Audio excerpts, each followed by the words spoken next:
Troy on his way to his inauguration in Washington.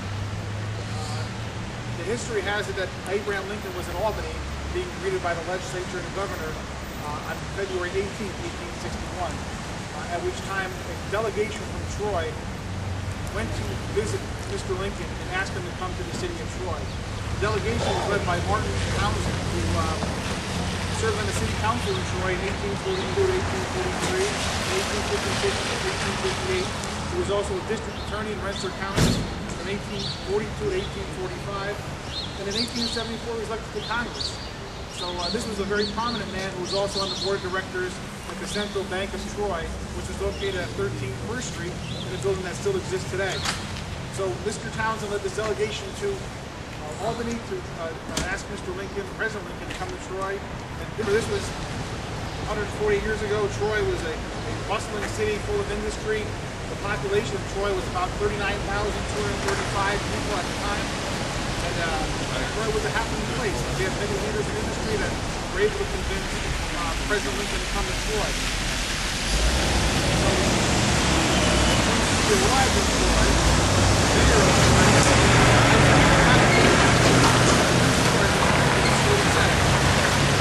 Mr. Lincoln, I have the honor to welcome you on behalf of the citizens of Troy, not as a politician, not as a partisan, but as the chosen chief magistrate of 30 millions of people, and to assure you of our respect for you as a citizen and for the high office you are soon to fill. Lincoln then spoke from the back of the train in the area of Depot. The site is not far from here. President Lincoln said to the people, "Mr. Mayor and fellow citizens of Troy, New York, I'm here to thank you for this noble demonstration of the citizens of Troy, and I accept this flattering reception with feelings of profound gratefulness. Since having left home, I confess, sir, having seen large assemblages of the people, that this immense gathering more than exceeds anything I have ever seen before. Still, fellow citizens, I am not so vain as to suppose that you have gathered to do me honor as an individual, but rather as representative for the fleeting time of the American people. I have appeared to you that you might see me, and I you, and I am not sure that I have the best insight. Again, thanking you, fellow citizens, I bid you an affectionate farewell." That was impressive and a really exciting time for the people of Troy. And the history of our city is so rich, and it's important for us to commemorate these moments in history.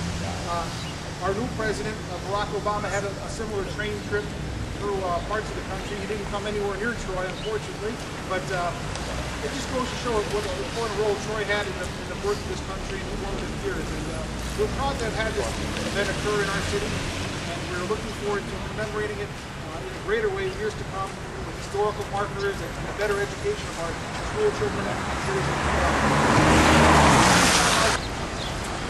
Again, this is a very proud moment in the history of the city of Troy, and it shows that we're very proud of our history.